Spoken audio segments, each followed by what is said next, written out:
अस्सलाम वालेकुम नाजरीन। करुलश उस्मान के बोलम 192 के ट्रेलर नंबर 2 में खुशामदीद। इस ट्रेलर के शुरुआत में हम देखते हैं कि उस्मान साहब के सरदारी खेमे के बाहर तमाम लोग और अकाई सिपाही मौजूद होते हैं। बुरान बुलंद आवाज से कहता है, दस्तूर। इसके साथ ही काई झंडे पीछे कर दिए जाते हैं। बुरहान की आवाज मजीद आती है, रियासत के हुक्मरान उस्मान साहिब। इसके साथ ही उस्मान साहब अपने सिपाहियों के साथ सरदारी खेमे से आगे बढ़ते हुए दिखाई देते हैं और वहां पर तमाम सरदराना मौजूद होते हैं, जिनसे मुखातिब होकर उस्मान साहब कहते हैं, सुना है गीदड़ और लक्कड़बगों ने इत्तहाद कर लिया है, लेकिन वह नहीं जानते कि भेड़िया कभी सर्द मौसम में भी नहीं सोता। इसके साथ ही हम उस्मान साहब को रात के वक्त जंगल में मौजूद देखते हैं, जो कि अपने सिपाहियों के साथ जंगल में आग जलाए एक तरफ बैठे हुए होते हैं। नाजरीन, इसके साथ ही मंसरनामा पलट जाता है और हम सुबह के वक्त उस्मान साहब को मंगोल नौकरों को काटते हुए देखते हैं, जो कि आनन फानन मंगोलों को काटते ही चले जाते हैं। दूसरी तरफ हम घोड़े पर गूंजा खातून को देखते हैं, जो कि बेहोशी की हालत में घोड़े के ऊपर पड़ी हुई होती है।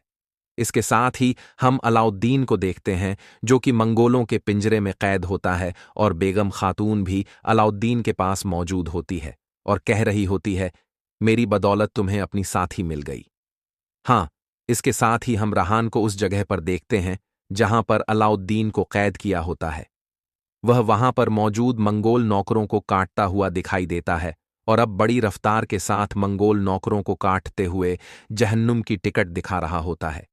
जेर को ताई भी बढ़चकर मंगोलों को काटता हुआ दिखाई देता है।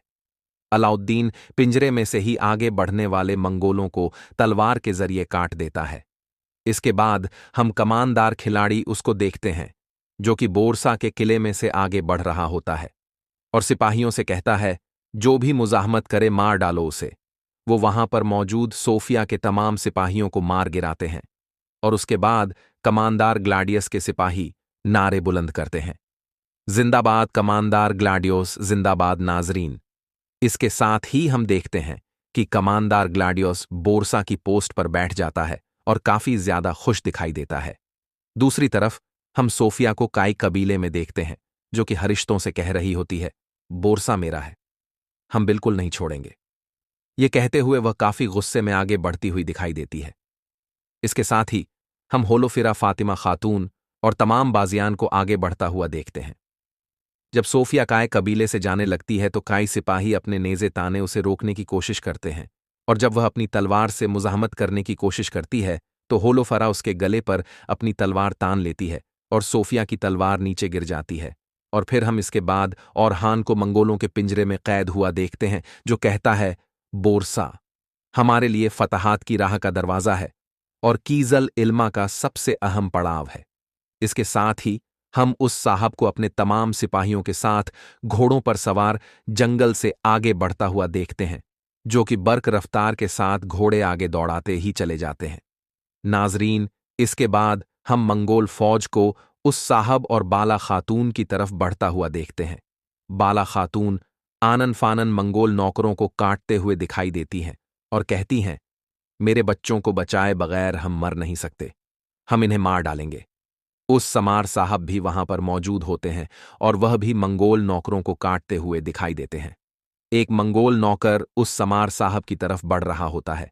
हलीमा अपना खंजर उसकी तरफ फेंक कर उसे मौत के गाढ़ उतार देती है और कहती है, बाबा, और वह भी बढ़ चढ़कर मंगोलों को काटती हुई दिखाई देती है।